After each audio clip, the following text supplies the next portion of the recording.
All right, we are live. Thank you, everybody, for coming in. Running a few minutes behind. At the gym, lost track of time, but I got to get it in. And for some reason, I couldn't get on. The internet wouldn't connect fast enough. But here we are. And welcome back to the Proud Masculine Wednesday live stream. Great to have everybody here. Tonight, we're going to do another Q&A. And so get it while it's hot. You got questions, you got things going on in your life that you're stuck with, or you just need to run something past somebody to help. And here you are. Here's your opportunity. It's almost like a free mini one-on-one session. DT, welcome, brother.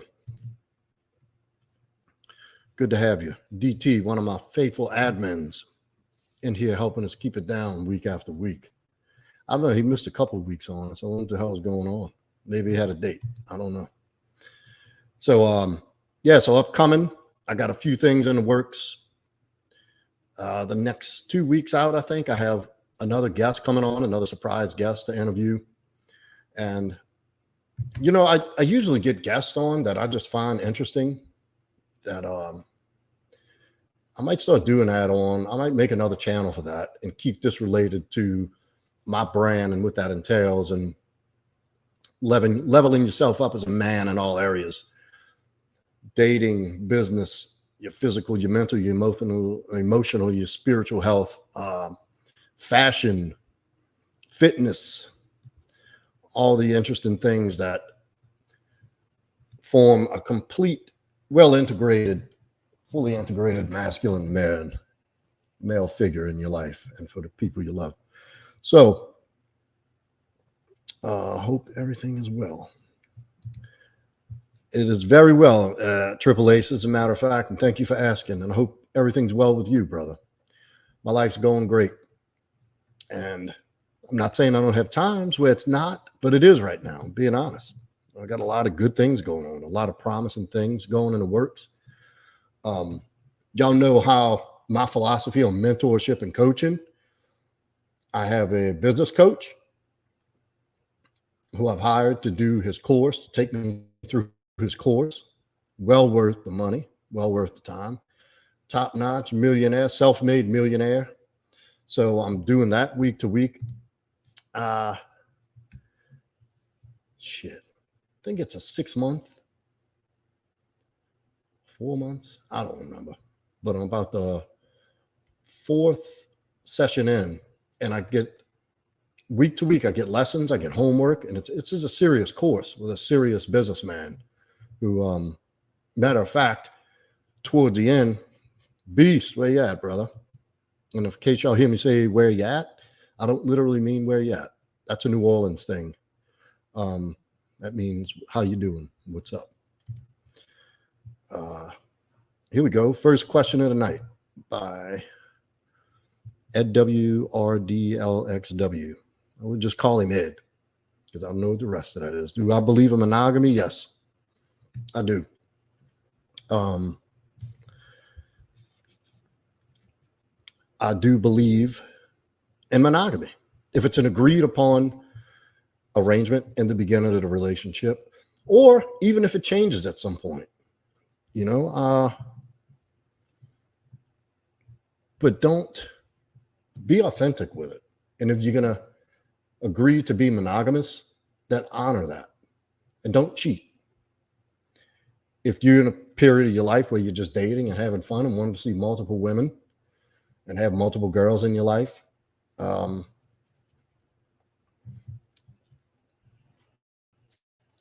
then whoever you're with and you're interested in, and it's becoming more and more serious, and you're starting to understand and things unfolding where you're growing closer and closer, you realize you really like this girl, and you have both have an understanding that you're dating other people. Personally, when I was casually dating women, I told them, I don't want you seeing other men. It's just the way I am. And, you know, at the time when I was interested in dating in the kind of get to know you phase, and it was The whole beginning thing was a different arrangement anyway. But anyway, where was I at? Oh, yeah. So, and if the terms of that arrangement change, and she comes to you, or if you decide, like, look, I like you. I really like you. I'm more interested in you than anybody. I'm giving you all of my attention. You're the person I want to be around. You're the person I think about. We seem to be growing closer and closer. We're becoming more connected. Things are going really well. We share a lot of the same values and core beliefs. The important areas, money, parenting, and, other core values and belief as it applies to family and later in life and how that looks. And you're growing closer to this person. She may want to say, hey, I don't want you seeing other girls. I want it to just be you and I. And if you're ready to do that, then take some time, evaluate that, and have that conversation. The important thing is to know when you honor that, to keep your word and honor that. If it's a monogamous relationship, it's monogamous. And look, a lot of people mistaken monogamy with it's going to get old, it gets boring, and that's not the truth. That is not true. That's what seems to be the message in the traditional marriages. Like, I know growing up a lot, you're like, oh, we got married. They used to say, do you like having sex? And you'd say, of course. And they'd say, well, don't get married because that's a dysfunctional marriage. That's not being well maintained. And there's not a man leading that marriage and doing what he needs to do on his end to fulfill the needs of his woman and his role as a leader. Sex with the same person does not have to be boring at all. Matter of fact, my experience is the more I care and feel connected to the person, sex is better. There's a different layer. There's a different element there that it brings it up because there's a lot more going on. You're not just banging somebody, like you're really connecting with someone. And it has a spiritual component. It genuinely does. That's an important thing. But it's up to you to keep it fun, and it's up to you to keep it interesting. And on the other side of that, if you're not ready, then just be honest. Say, look, I'm not there right now. I'm in a place where I'm enjoying what I'm doing. I'm dating. Now I have other things I'm occupied with. If I got to be honest with you, I hope we can stay together, but I'm just not ready for that. But maybe we can have that conversation again in the future. Let me reevaluate some things or see where it goes. You might not be ready, but if you're not, just be honest about it. Be upfront. So I hope that helped you, Ed. Good evening. I'm sorry to lay this on y'all, but my mom had a heart attack, is in a coma. If you could later tonight, can you guys say a prayer for her? It's not looking good. Absolutely, Henry. My deepest condolences go out to you, brother. And we definitely will say a prayer for you and your moms that, God sees her through this and helps you to be there for her support network, and that it keeps you strong and intact to be able to help your mother through this and to help yourself. Yeah, that's deep, and I'm terribly sorry to hear that. And I know that sounds generic, but I truly feel for you. And look, let's just keep things for where they are right now. She's in a coma, but it could get better. We'll keep it there, and we'll operate from that position.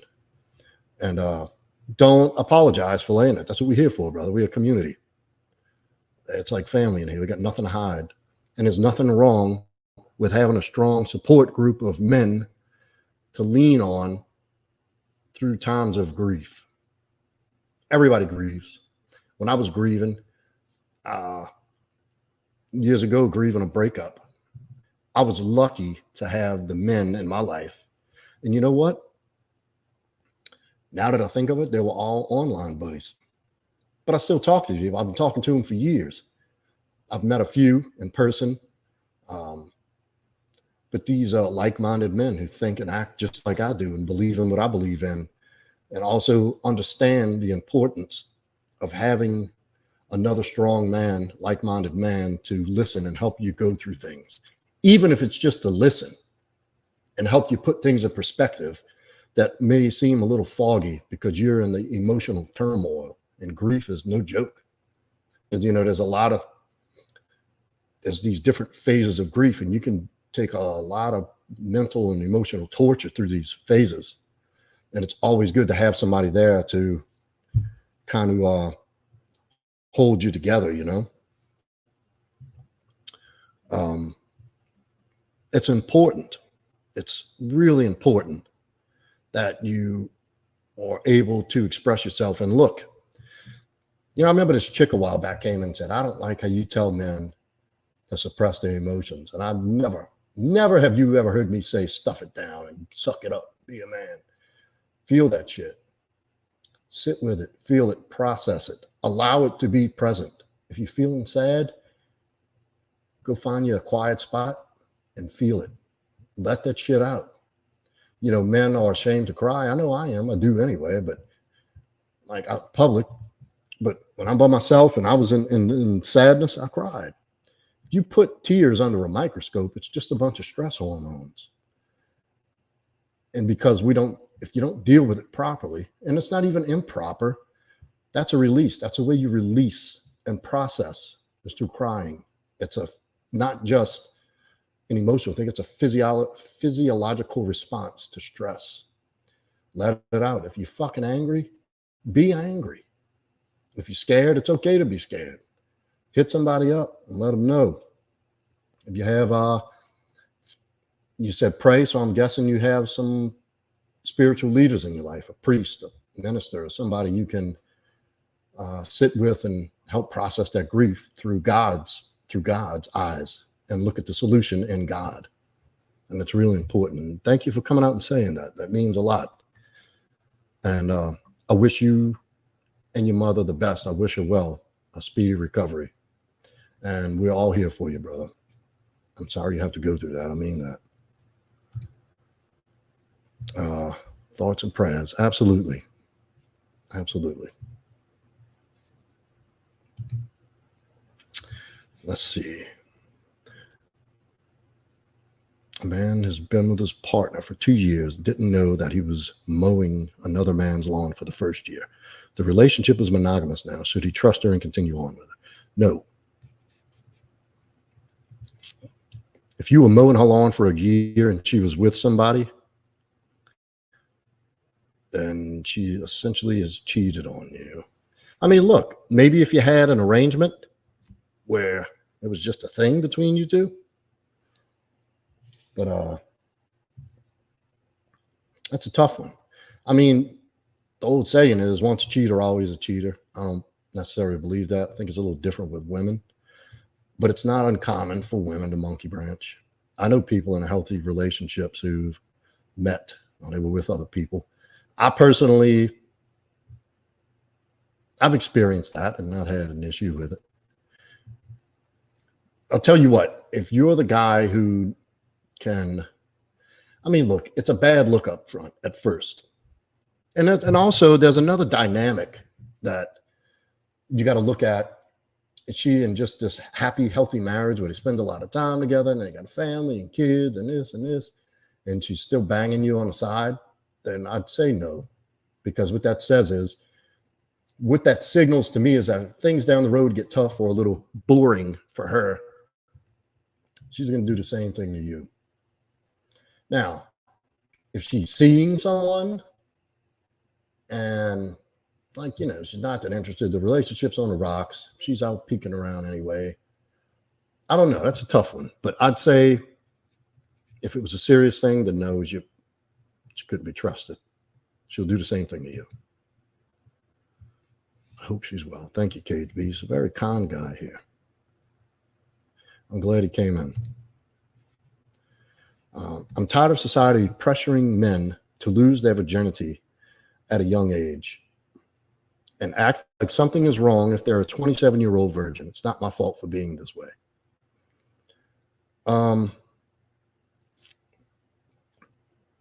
There's nothing wrong with it. But first off, fellas, let's get this straight. This men losing their virginity. Women lose their virginity. Men fuck for the first time. Like, it's not the same. You might remember it, but a girl who loses her virginity to somebody, that's like a moment that's staying still forever. She'll always remember that guy, whether it was good or bad. It was over with in 30 seconds, and he rolled over and fell asleep, and she felt weird after. She's always going to remember that. With men, first off, men are humans, are sexual creatures, sexual beings, spiritual beings in this human experience, and part of that is sex.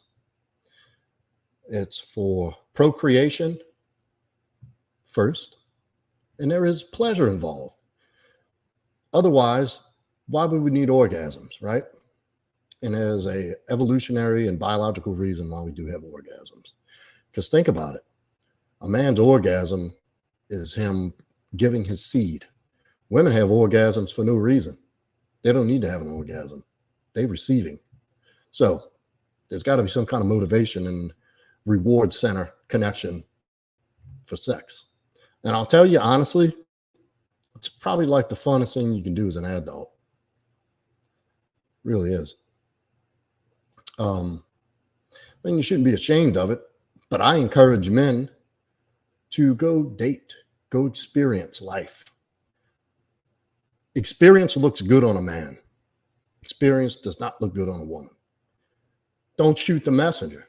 That's just the way it is. It's not a hypocritical. It's just the law deemed by God to be that way. It's biological. A guy who has a lot of experience with women, a guy who has a lot of experience with women and who's had sex and who has had experience with women beyond sex, but understands women because at the end of the day, a girl just wants a guy who gets it, who understands her. So she can be her feminine, crazy, emotional self. And he's unaffected. He's got to lead in the bedroom. He's got to lead through the hard decision making, make the hard decisions. He's the one that's got to spank the son when he doesn't listen. We got to do the tough love thing. This is all a man's responsibility. What a woman does is looks up to a man. That's how it should be. If a woman's not looking up to you in some way, shape, or form, that's not a good look. She doesn't want to be looked up to. She doesn't want you looking up to her on a pedestal and relying on her to show you how to be a man. And she doesn't want to show you how to have sex. Now, I'm not saying get a step-by-step instructional tutorial from her, because there are things that apply to each individual that some women enjoy, some don't. The speed, there's different foreplay and stuff, and that's okay to communicate about that. But she doesn't want to have to tell you time to fuck. She doesn't want to have to lead you into having sex with her. She will, in her womanly ways and her feminine ways, make herself available for you to take the initiative to make the interaction happen. Because at the end of the day, it's not only societal, but it's a biological function of women to now. So what they call it is slut shaming, where she goes, all her friends know she's going on a date. You take her home, one thing leads to another. You're having sex. And she's going to guide you to that. She's going to leave this little trail of clues and hints. And it's up to you to pick up on that and smoothly lead that interaction forward. So when she's out with brunch the next day with the girls, and like, well, how'd the date go? And she's like, oh my God, no, you didn't. She's like, well, it just happened. She wants plausible deniability. She wants to say that you're a fault. And that's okay. That's how you want it to be. That's how she wants it. That's how you want it. And it is your fault. So I've always told all my guys who have this question about sex and how to lead up to that, it's like sex has got to be your fault. She's going to give you every opportunity if she wants to have sex with you. I mean, let's face it. When you walk up to a woman, she already knows you want to have sex. You don't have to tell her. She knows. Every woman on the planet knows if a guy's walking up to her and starting a conversation, outside of work, but even probably so then. Wait a minute, what? What is this about pedophiles? Who is this dude? How do I tell my wife I'm gay? Y'all clean that up. So anyway, yeah, I'm going on and on. Sex is your fault. No, if you don't feel pressure, don't have sex. Don't. At your own peril. Because if you find somebody you truly love and care about, want to take care of and provide for, unless there's a religious reason, which I totally respect that. But I think women shame men who are virgins more than other men do. Unless your friends are breaking your balls. Oh, look, Hunter's in here. Yeah, I don't know who this Ed guy is. It says, how do I tell my wife I'm gay? Well, next time she wants to have sex, tell her to turn around and stick it in her butt.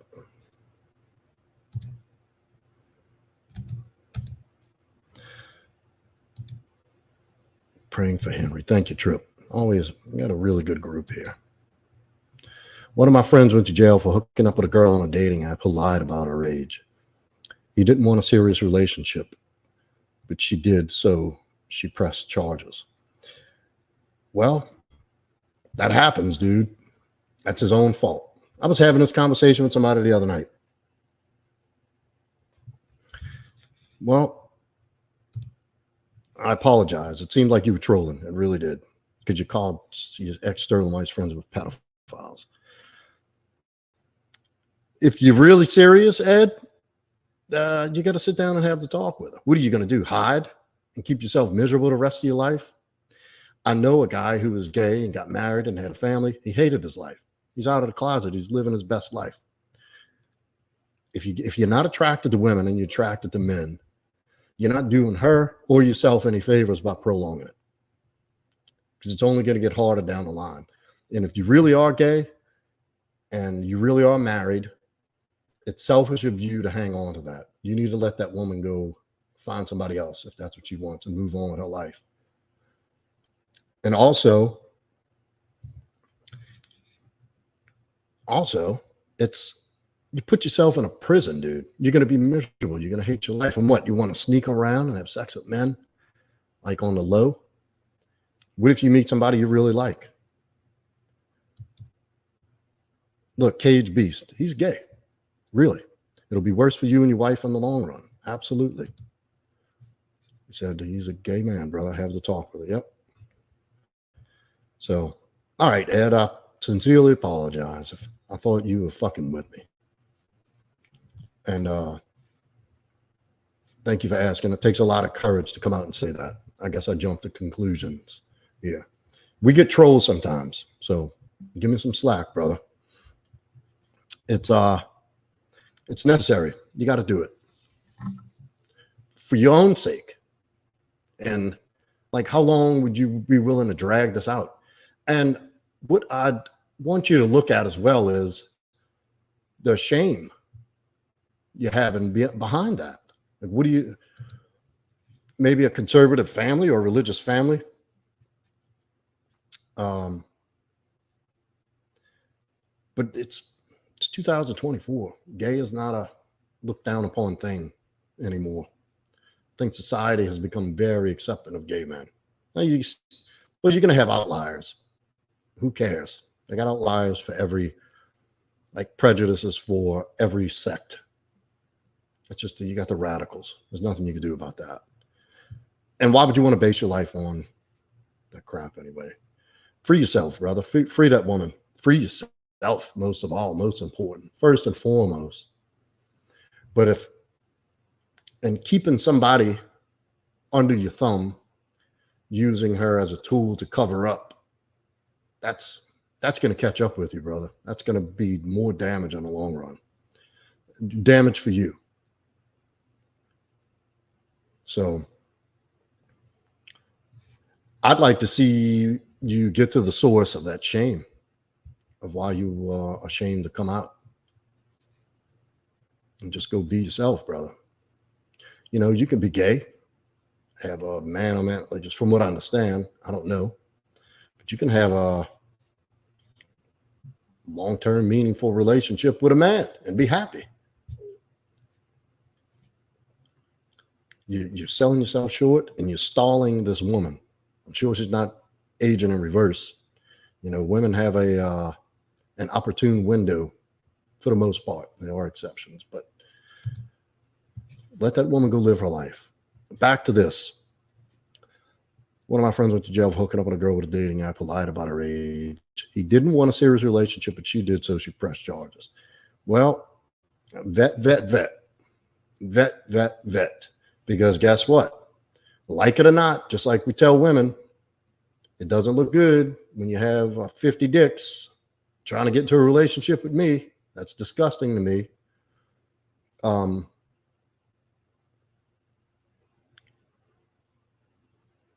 Men are judged based on this shit. And if you did it and you're guilty of it, all they got to do is say he did. He raped me. I don't think I'm supposed to say that shit. He hard-R'd me, and he that's it. All they need to do is accuse, and you're pretty much guilty until proven innocent at that point. I know a guy, I worked with a guy years ago in my early 20s who did the same thing. Girl was 16. He thought she was 19 all along. And when he went to pull away, that's when she dropped the bomb. The dude went to prison. Even after the fact that it came out that she lied, the court put the responsibility on him and saying he should have checked, he should have vetted. So, look, you got to use common sense too, especially in today's climate with the S assaults. And I know the Me Too thing has died down, but you know, and look, you got a lot of fucking crazy broads out there that will send you to prison without thinking twice. And guess what? If she drags you through court, sends you to prison and says he really didn't do it, you get free, but nothing happens to her. She just goes on about her life. I know somebody who had to move to another state because that happened. And she came out and said she lied. Had this guy arrested, looking at prison, in and out of court for 2 years. And nothing happened to her. So no matter what, you got to. So I'll rule up dating apps. Yeah, you should anyway. Let me tell you something about these dating apps. I've done them. I've had my time with the dating apps, and that will, if you're not careful, you'll become really jaded. And let's call it what it is. Dating apps are an easy place to hook up. It's for women to have access to all the dick they want and be able to hide it, because they can put stuff in their description. No one night stands, no hookups, serious relationships only, and put this brief, in-depth, this in-depth description of who she is and all about herself. And I love to go camping, and I love this, and I work out, and I'm a foodie, and all this nonsense. And let me tell you, it's like shooting fish in a barrel, dude, to get laid. They don't,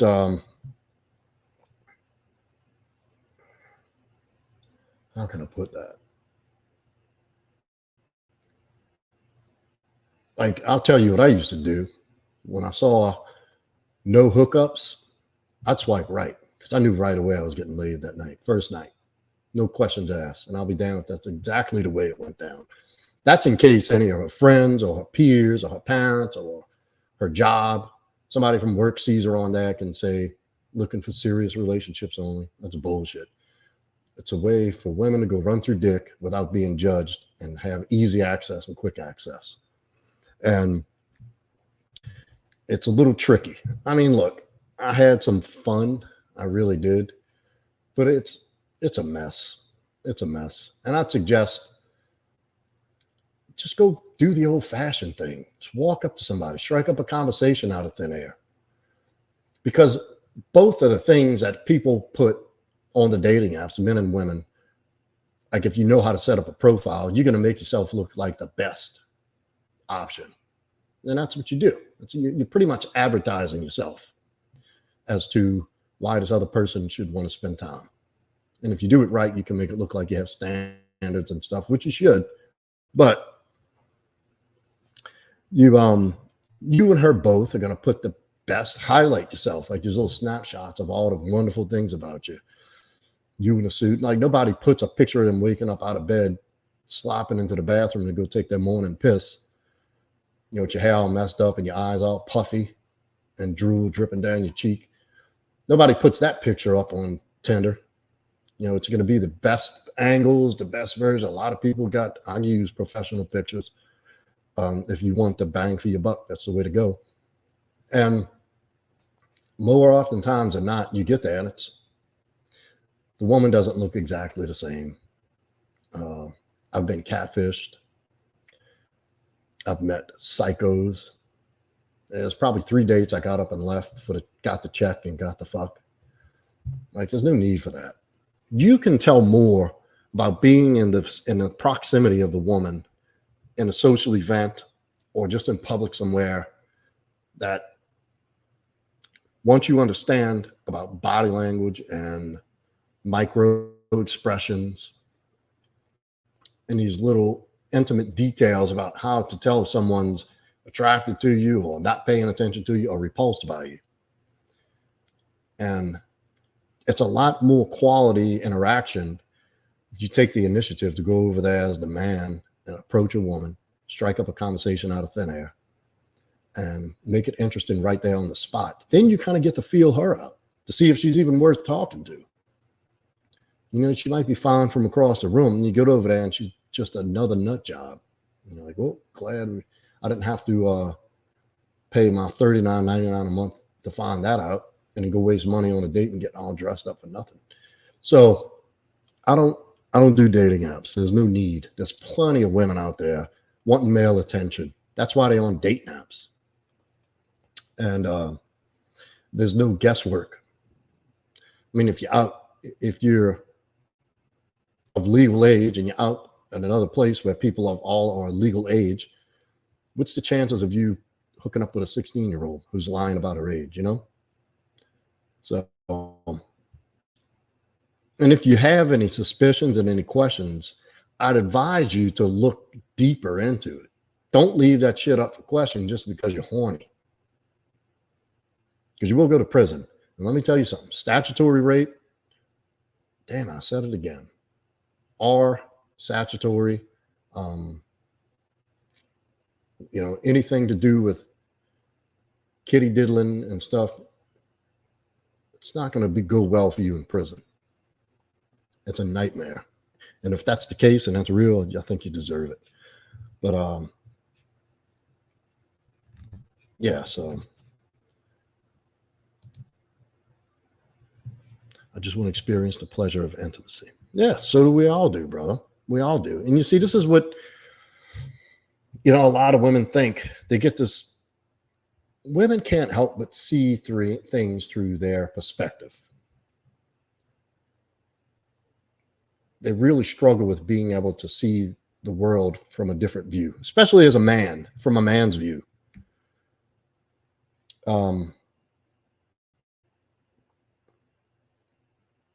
Like a lot of women think, a majority of women think men just run around and fuck everything with a heartbeat. They don't understand. They don't understand the, you know what I wanted when I was a teenager? I grew up in a dysfunctional family, single mom household, and um, I always wanted my own family. I always wanted to be a husband and a father. That was a real passion of mine, a vision of mine from a young boy. One day I'm going to have my own family to take care of. It's going to be the best thing ever, because I lacked that. And people who even grow up with families and healthy households are naturally going to gravitate toward that and attract that when you're from a healthy home. And that's, so they have this joke, this meme. There's a picture of Dan Bilzerian, if everybody's familiar, just a good guy who, went through his hedonistic phase. Well,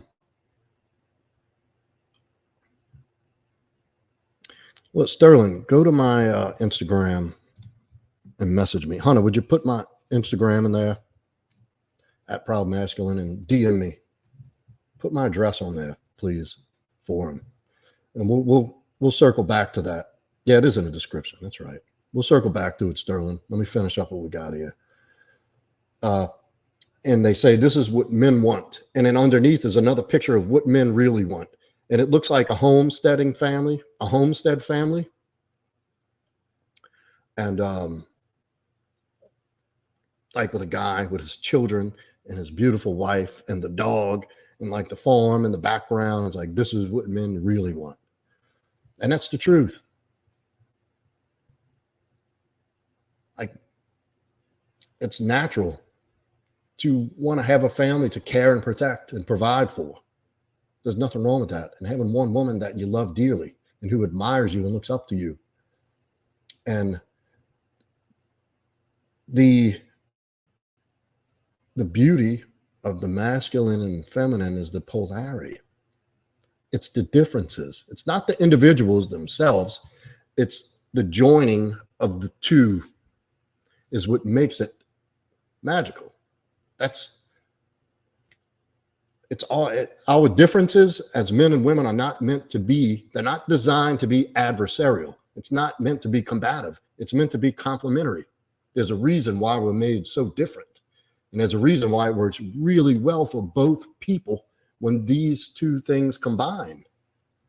And that's what society has done with, divorce rates and parents working and telling kids to chop their dicks off at 5 years old, is that and this toxic masculinity movement, this feminist movement has sucked the beauty out of what it means to be a man and what it means to be a woman.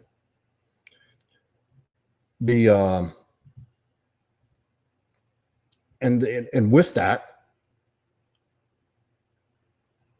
there comes a level of intimacy that you'll never experience in any other place except with somebody you love. Now, obviously, it applies to homosexual couples as well, because there is still a feminine and a masculine dynamic. I don't care if it's a woman, a man, and a man. And that, but I know gay people. I know masculine gay men, and that's what they want. They want to have somebody they provide and protect and love and spend time with and share life with and be together. And so there's nothing wrong with wanting that intimacy. And you say, without being called a creep, who's calling you a creep for wanting intimacy? I mean, look, Sterling, you can't walk up to a woman out of thin air and say, hey, I want some intimacy. No. That intimacy takes time to build, because there's other levels of intimacy besides sex. There's other intimate interactions and exchanges that make everything meaningful. That's intimacy. Like, I have one of my mentors, a dear, dear friend of mine. And obviously, we're not having sex, but we share very intimate things with one another. Intimacy is an important part of life, to being able to connect with somebody. Not just women and sex. It's It's sharing yourself, the deepest parts of yourself with one another, warts and all. Now, as a guy, you have to resist being weak to her. And if you identify a weakness, to work on it to where it doesn't affect you in your relationship. You can't be viewed as weak by your woman or whoever the dominant woman's in a relationship. Let's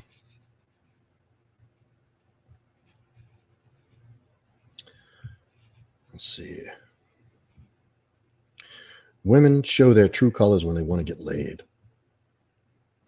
Good point. Yeah, they do. No, I think that's when they're on their best behavior. To be honest with you. You're not really going to know. I mean, you can go, the best indicator of the future is a history, you know. The history tells a story typically, the patterns. But you can't nail everybody to the wall with that. I'm evidence that people change and people can change. And I know other people have made major transformations in their lives. But you really don't get to see who somebody is till about 9 months in. You go through that 9 months to a year where you really, and there's a few experiences you have to go through to really understand them. And that's having an argument, traveling, and something to do with money, some financial stuff. That's when you really get to see who they are. But if you're smart, you'll have had these conversations long before 9 months or a year. You know, if you're playing your cards right, she's opening up to you a little bit at a time. And, you know, you have many opportunities to discuss boundaries and core beliefs and your definition of what a healthy, functional relationship that you want to be in looks like. There's plenty of time for that.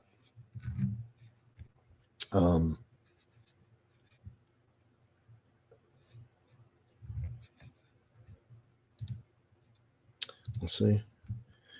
I pay for dinners, offer them advice when they need it, walk them through the doors, buy them flowers, and gets me. Yeah, don't do that. Do it one-on-one with me, Sterling. First off, yeah, pay for dinner. Fine. If you're somebody who likes to go to dinner, I don't recommend big money dates for your first dates. I do it because I truly love to eat. And I know how to order food. I know how to get good food. I know where all the good food is. That's my jam. I do that by myself. And I have somebody in this chat will 100% verify that. A fun night out for me is going to a nice restaurant by myself, and ordering and getting food in places I go that I know really well, are familiar. The people know me. I know the menu really well. I know the best things. I know what to stay away from. So that's just a comfortable atmosphere for me. And when you're taking a girl out, you're not taking her to go entertain her. You're not going to say, well, what do you like to do? And then, you know, she says, oh, I like doing crochet, and take her to a crochet class and take her to this place she likes. And it's not how it is. You're inviting her to come have a good time with you on your terms. It's that simple. I don't recommend dinners, but if you do go to dinner or whatever the situation is, you pay, you demand, and that's it. We don't really get an attaboy for that. It's part of the arrangement.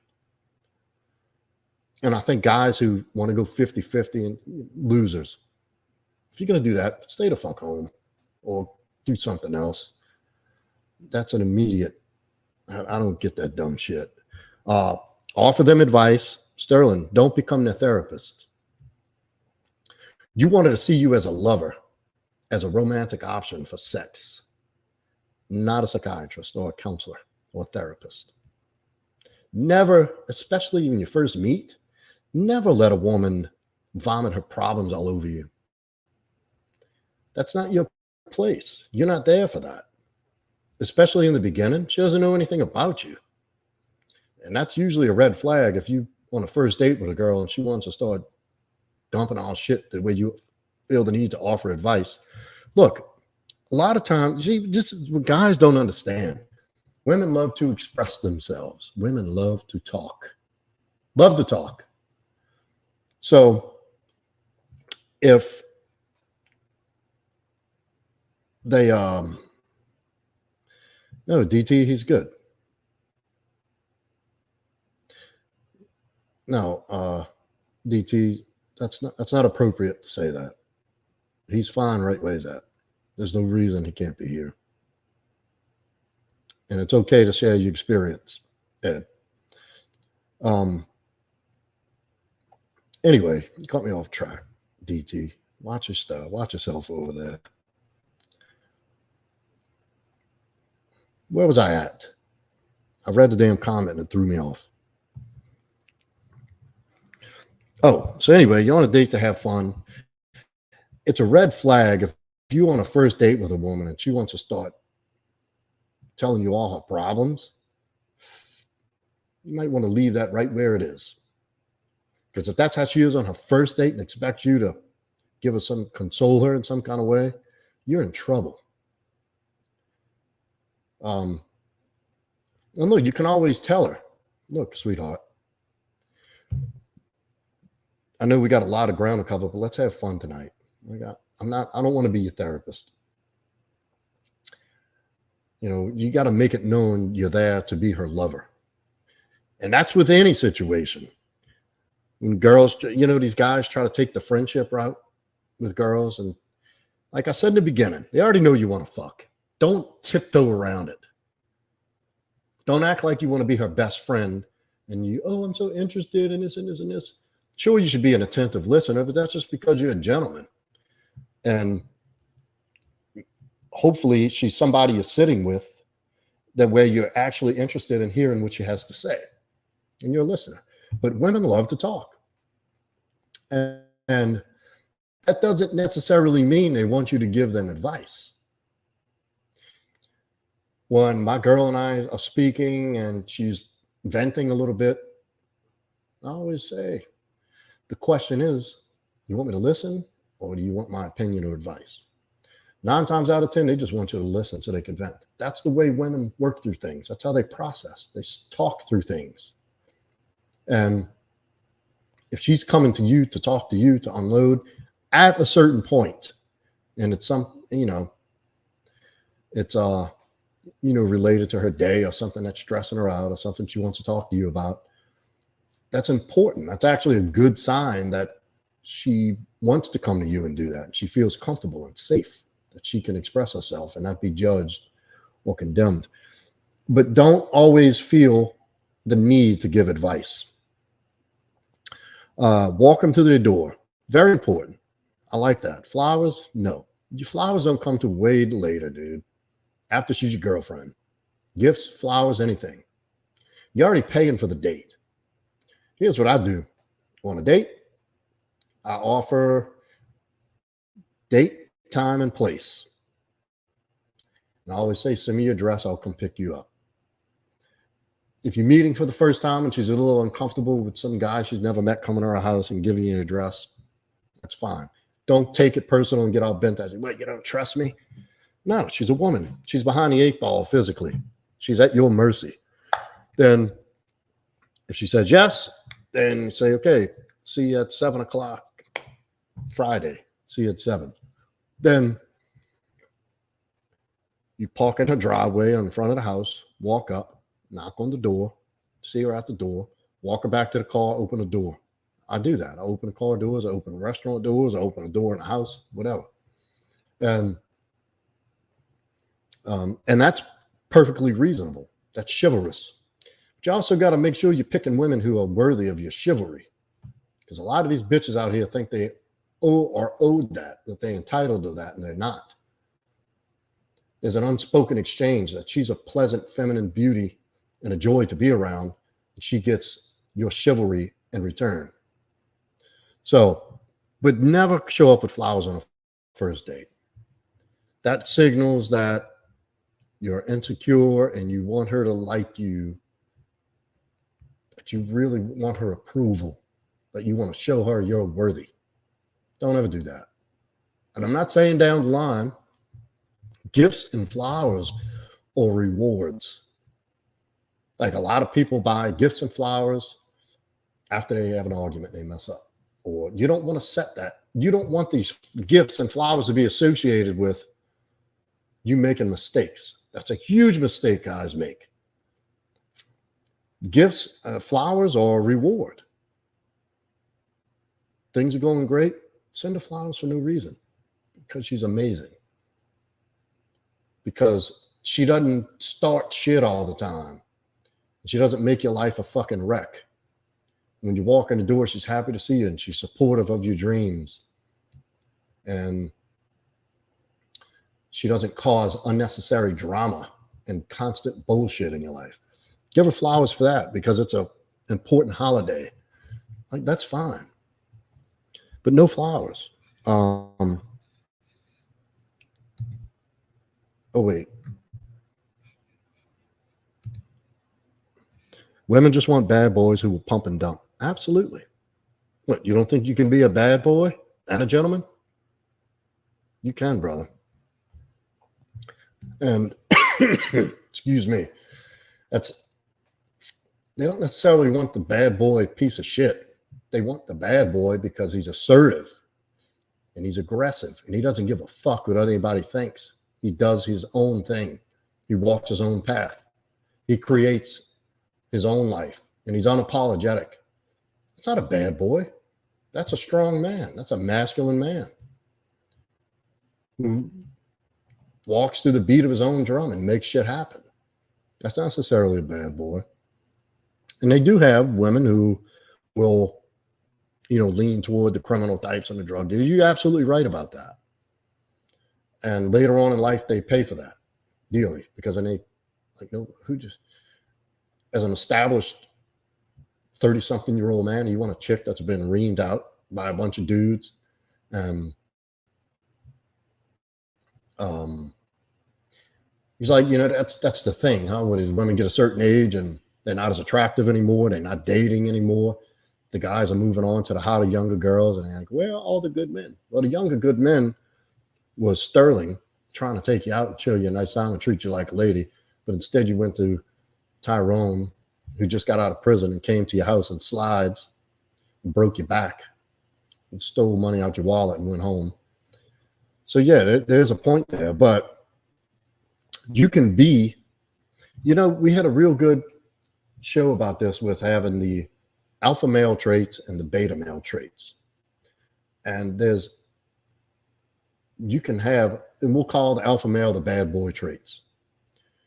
You can be cocky. You can be strong. You can be bad boy. You can have a little bit of an attitude and be assertive and call the shots and still have a loving, kind side to you. That's the sweet spot. That's what women want. She don't want some, nice, soft ass, supplicating man who just does everything, jumps out of his ass to make her life pleasant and easy and worships the ground she walks. They don't want that. I can assure you. That's a turnoff. They want a man who can say no, a man who can lead, and a man who can make decisions and stick by them and be who he is unapologetically. In order for you to be in that position, that you got work to do. And you're 27, and just by hearing you say that your first date, you bought him flowers, we need to talk. But yes, they are women who they go through a phase in their life when they want the bad boy to just pump and dump. That's women, dude. That's women. And society now tells these girls, freeze your eggs, go get a college degree, go pump and dump the fucking bad boys. And then when you're ready, settle down, have a kid, find that nice guy, the guy who you don't suck his dick or give him anal. Just the guy who gives missionary sex. He gets a blowjob on his birthday. The boring guy who'll do anything for her. That's just the way it is. But you can be that guy. You can be the bad boy and be the kind guy at the same time. That's just what a fully integrated man looks like. You have that bad boy potential. And this is why I tell men, get involved. Get dangerous, dude. Go make yourself into a a physically formidable man, but you can't be fucked with. Go learn how to fight. So if you are fucked with, you can put that shit out quick. There's a certain confidence and aura you gain by doing these things. Go learn to do something, like find something skill that you're good at, that you can master, and then apply that same philosophy to yourself and master yourself. That's attractive. There's a lot of great men out there who have the bad boy and who are very decent people, but have that capability. I like it the way Jordan Peterson learned. You got to learn how to be a monster and control it. Ruthlessness is an attribute as a man. To be able to be ruthless at the flip of a switch in any way, shape, or form. Women want a man who will put them in their place and not put up with shit.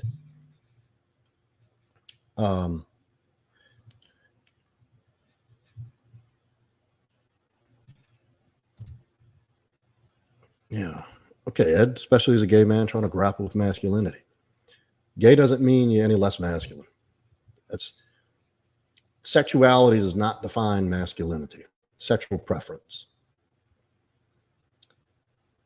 Every man on this planet has that inner masculinity in him. It's only through your experience growing up and societal constructs that other things are piled up on top of that, these bad ideas of what masculinity is. And of course, they gave it the toxic masculinity label to make men feel ashamed of themselves. Men are ashamed as soon as they start out. At first, you're programmed to grow up watching TV, right? And they show these effeminate little fuckers on the cartoons, and like men are kind of dopey. When I grew up, cartoons are like Yosemite Sam, where he shoots you in the face. And I'm not saying I'm not condoning violence, but you know, you had the honeymooners and George Jefferson, who was the leader of his house. He owned the cleaners, and what he said goes. And that's, it was a comedy, but from little boys, you're watching stuff like Dora the Explorer. Like, why would you sit a little boy in front of a TV and tell him to watch a little girl wander through the jungle and be the hero of everything? You look at sitcoms. I think the first one I remember, like Friends, the dudes are real effeminate, like, and Everybody Loves Raymond. Like the dad, the Korean war veteran, was like the male figure, the dad that they were scared to come home to and get in trouble with. And Raymond and his brother were these two hapless goofballs who just constantly went around making mistakes and goofy mistakes. Raymond's at home constantly begging his wife for sex. His wife's constantly putting him down in front of everybody and in front of the kids. She's the leader. He's just a hapless dummy who trips over his own 2 feet.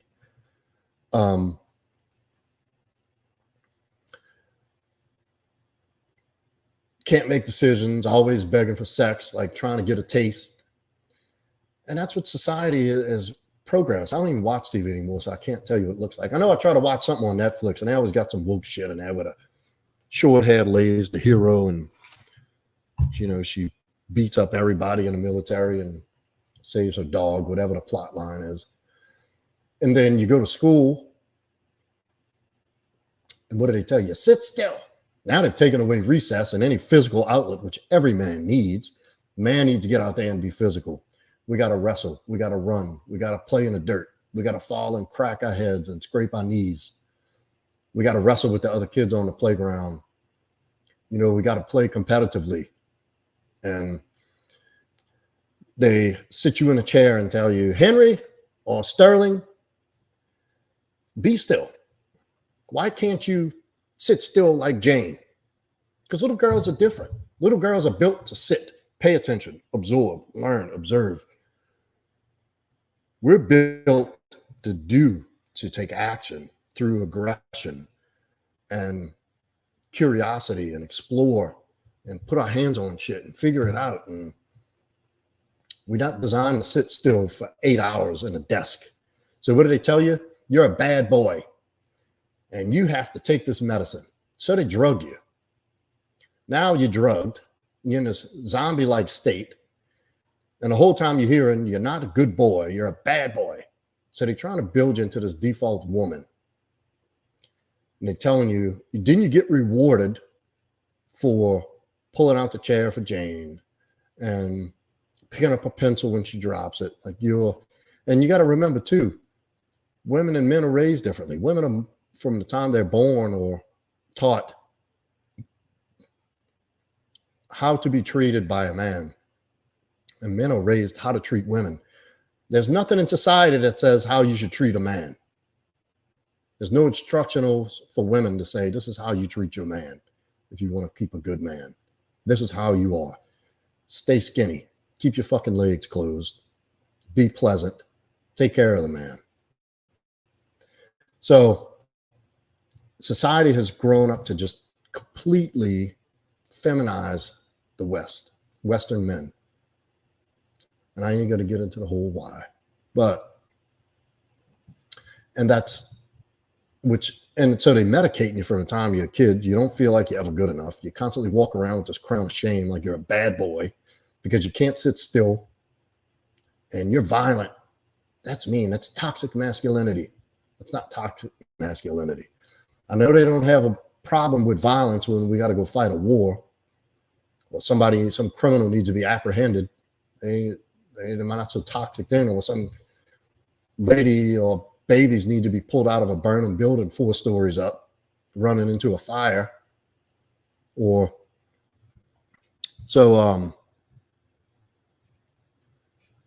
And we all have this masculine core. It's inside of every man.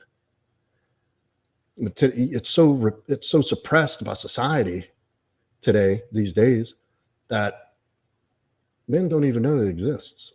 That's why I'm here, to help you mine through all the trash and the garbage and the lies and the propaganda to get you in touch with that masculine guy inside of you, so that you are that guy. You are that bad boy. You can have the potential. If that's what you choose, to be the bad boy, but you could be the bad boy and the fucking good man at the same time. You can be a guy who can rock his baby to sleep, or snap somebody's arm if they go to hurt you and knock them the fuck out. It's possible. And every guy has that in them.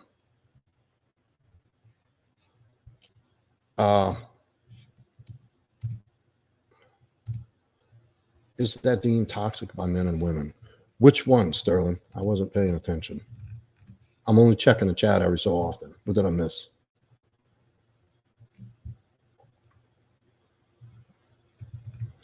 I don't know what you were referring to. Is it that deemed toxic? I don't know what.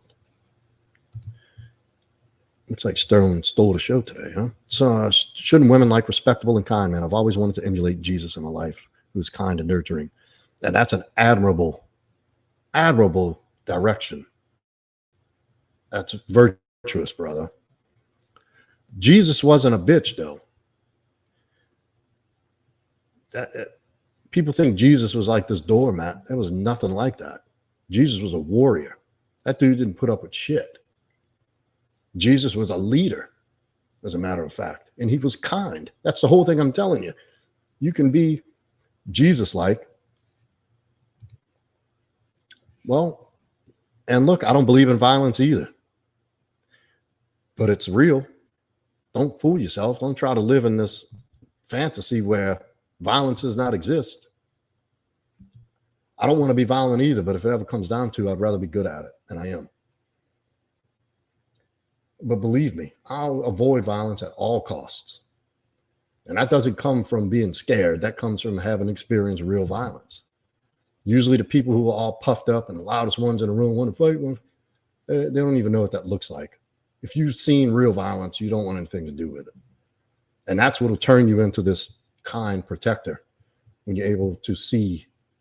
And I don't believe in violence, but as a man, one of your roles and duties as a man under God is to protect what's yours and what you love and care for.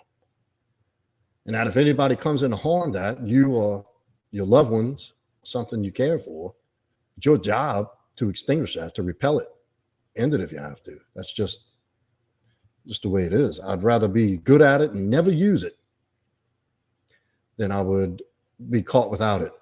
Because a kind man who is capable of violence is virtuous. That's true virtue. A weak man who's scared is just, it's nothing. It means nothing. It means you have no choice but to be nice. It's not virtue at all.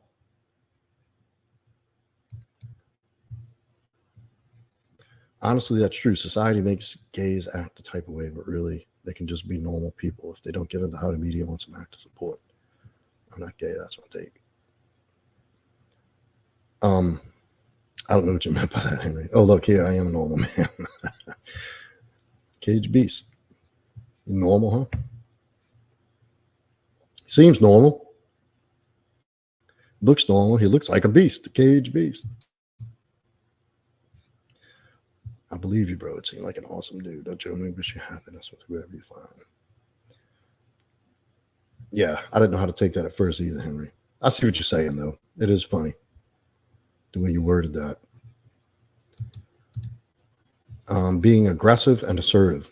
Well, aggression is just something you keep in the back pocket. We aggressively pursue things as men. I aggressively pursue jobs. I aggressively pursue my purpose. When I work aggressively. When I work out, I'm aggressive. When I'm in jiu-jitsu, controlled aggression. And that's the key, controlled aggression. Assertive is just pretty much standing up for yourself and protecting your boundaries and being able to clearly state what you will and will not tolerate and setting a standard for yourself and upholding that standard through assertiveness, right? And no, Jordan Peterson's not a grifter. He may have capitalized on his stuff. Yeah, there's some corny shit he says, but his message is real. It really is. And Jordan Peterson isn't the only source out there. I mean, you got me, of course. And there's other people out there who walk the walk. You know, there's a lot of, you want to see grift, keep searching on YouTube about dating and stuff. You'll find grift. These guys that take pictures with their Rolex and Lamborghinis.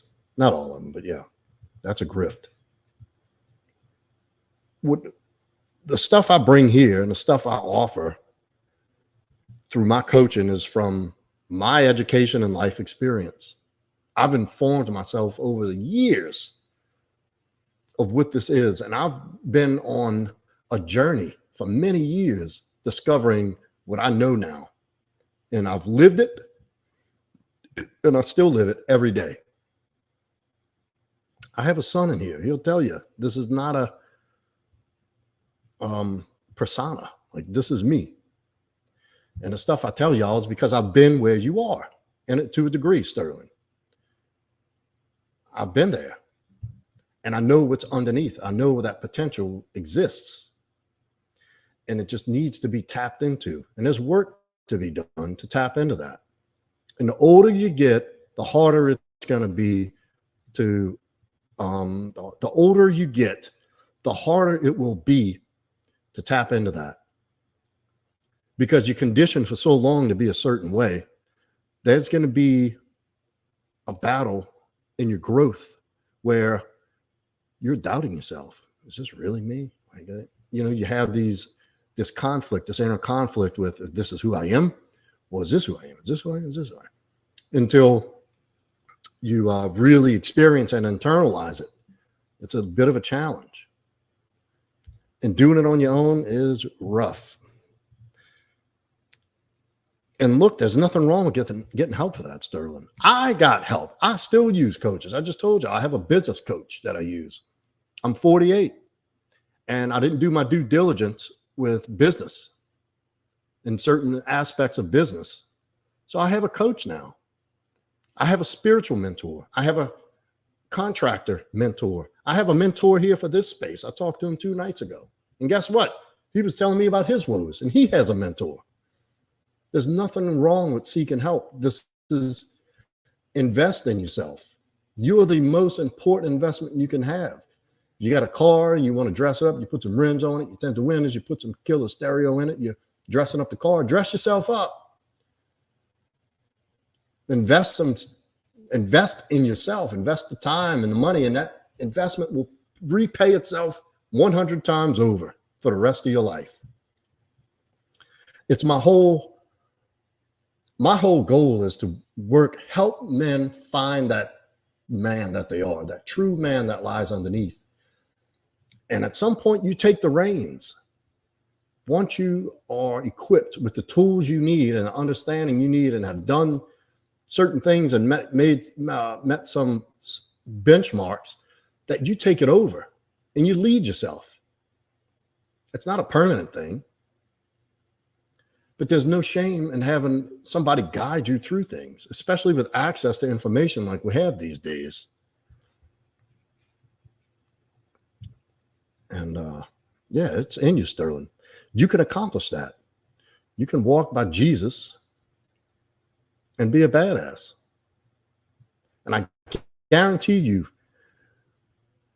you put in 6 months of work on yourself, not only will you be a changed man, you're going to go through a period of this realization that you've been being lied to your whole life. You're going to deal with some resentment and some anger from that, the anger phase of that change and that level up. And there's going to be a time when something just happens and that switch goes off, where you realize, like, holy shit, this is it. This is real. I'm real. 6 months is not a long time. So what if you don't do anything for 6 months? 6 months is going to go by whether you're doing something with yourself or not. But 6 months is to institute. It's not a long time to make a permanent change, to better your quality of life and well-being. Think about what an understanding of you in 6 months from now, you'll be confident to go walk up to a girl that you find really attractive and be able to just ooze masculinity and have her captivated by the way, how confident you are and coming to talk to and bold, and it be someone that you could really connect with, a potential woman you could spend the rest of your life with, or even just go have fun with for a few months and wish each other well on your path forward through life. I'm telling you, 6 months is a blink of an eye. Think about if you look back at 6 months and you haven't done anything. What does that mean? 6 months still went by. It was a long time. So now you're somebody you're uncertain about for 6 more months. That logic doesn't make sense, Sterling. But you got to do it. You got to participate in your own rescue. Nobody's coming to save you, brother. And that's when this journey begins, when you can really internalize that. Nobody's coming to fucking save you. This is an inside job.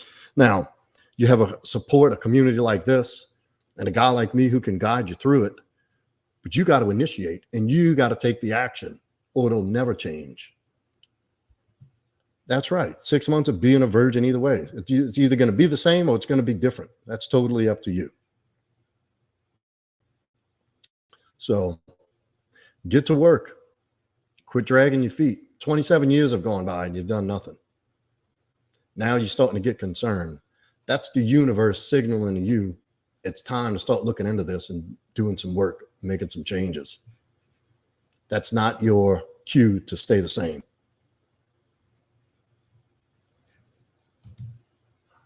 How do I last longer in bed?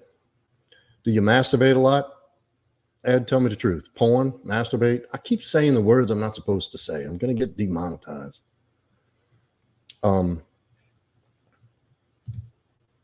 There we go, my boy. Realest person I know.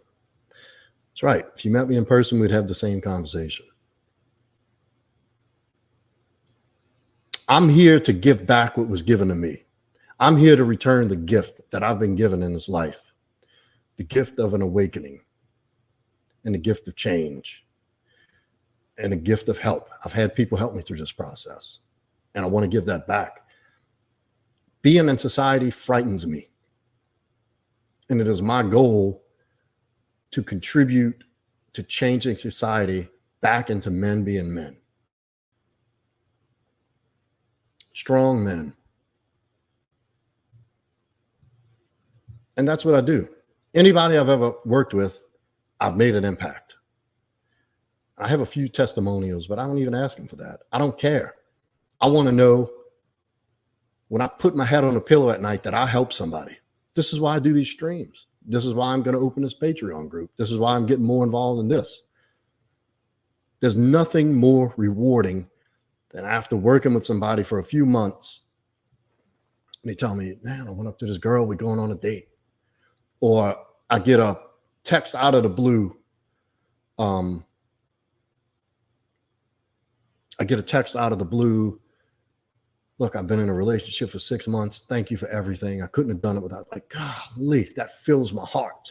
And I thank God in that moment for giving me what he gave me so that I can pass it on. And I expect anybody I work with to do the same at some point. Sterling, one day somebody's going to come in through your life that you're going to have to help. And I'm going to expect you, and then God is going to expect you to help that person, just as I'm helping you. Wait, let's see. Didn't I say something about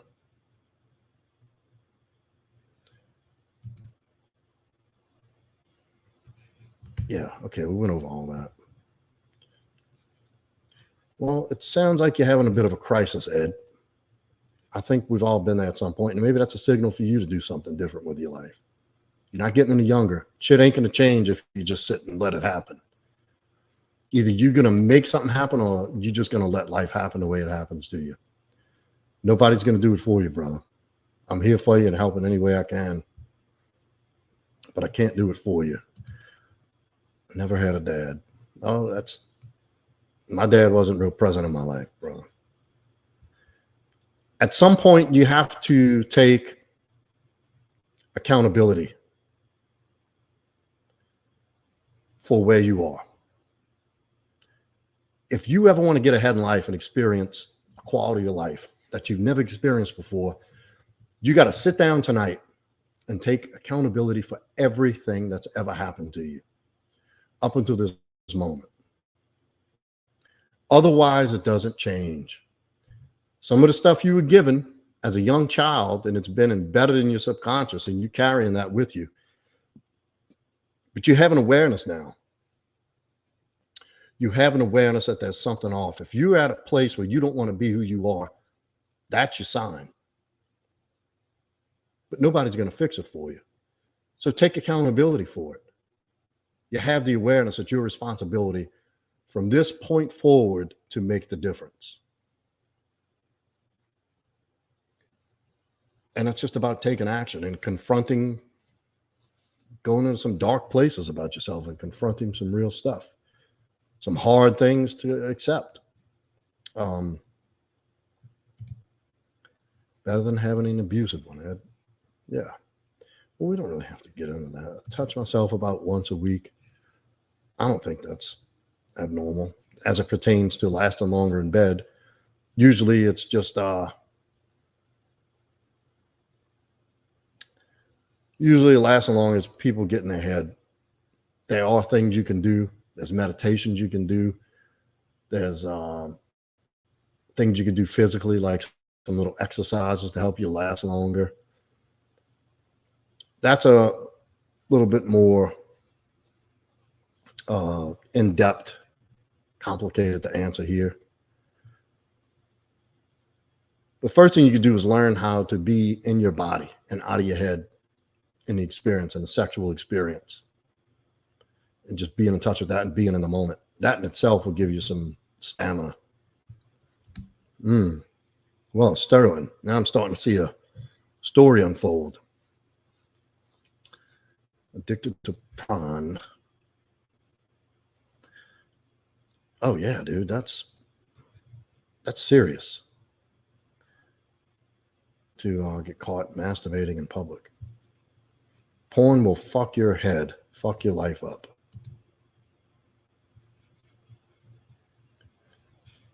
Well, there is a worse mistake you can make, Sterling, but that is up there. But you know what? It's redeemable. It's redeemable.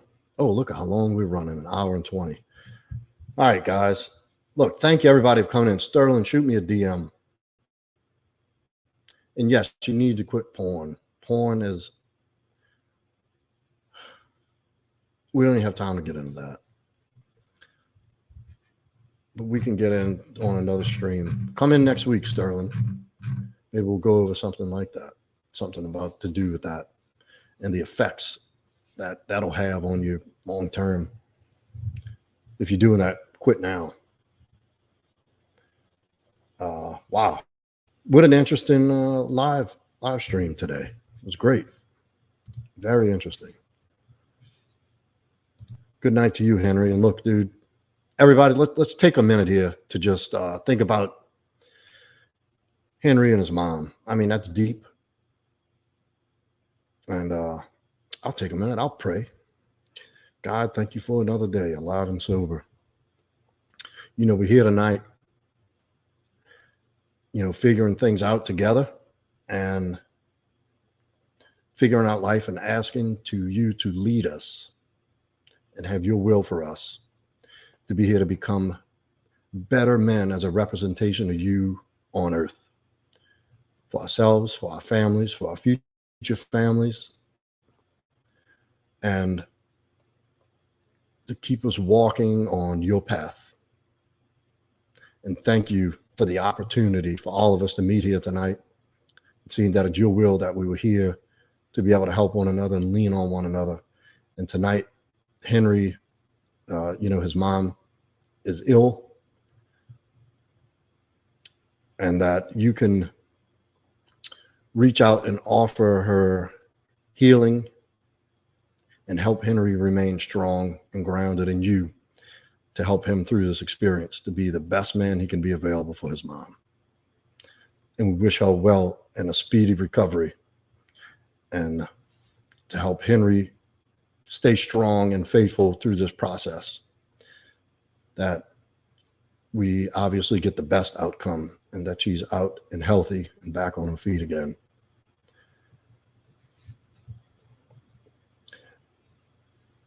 That's it. Amen. In Jesus' name, amen. There you go, Henry. I hope that helps. There's so much power in prayer.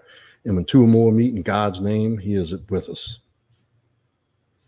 He is in this moment with us. No, thank you. That's an honor for me to be able to do that for you, brother. And especially being able to give some credit to God. We don't get to do that. I don't do that often enough. And that's why I'm here today. And if you get a minute before you go to bed, thank God for everything you have and everything you don't. And for everything he's given you and for everything he's taken away.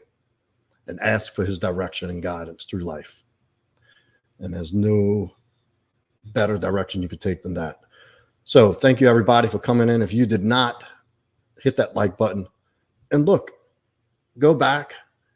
Leave a comment in the comment section. Even if you type a word, that shows up in the algorithm as views and participation. Also, the super chat is alive and well. Use the super chat. Donate to the channel. And if you can't, like, comment, subscribe, and hit that notification bell. And yeah, Beast, great to see you back, brother. Thank you for chiming in with Ed tonight. And Ed, you need to get to work, brother. You need to DM me too. You can reach me. All of my information for you to reach me is in the description. And both you, Sterling, I expect to hear from you, brother, to make that happen. We got to get busy. Stay safe and healthy, everyone. You too, Trip. Great to have y'all in here. And thank you for the support. I couldn't do this without y'all. And I love coming here every week and doing this. I really look forward to it. And you know, we got some other things coming up. So stay tuned and we'll see you on the next one.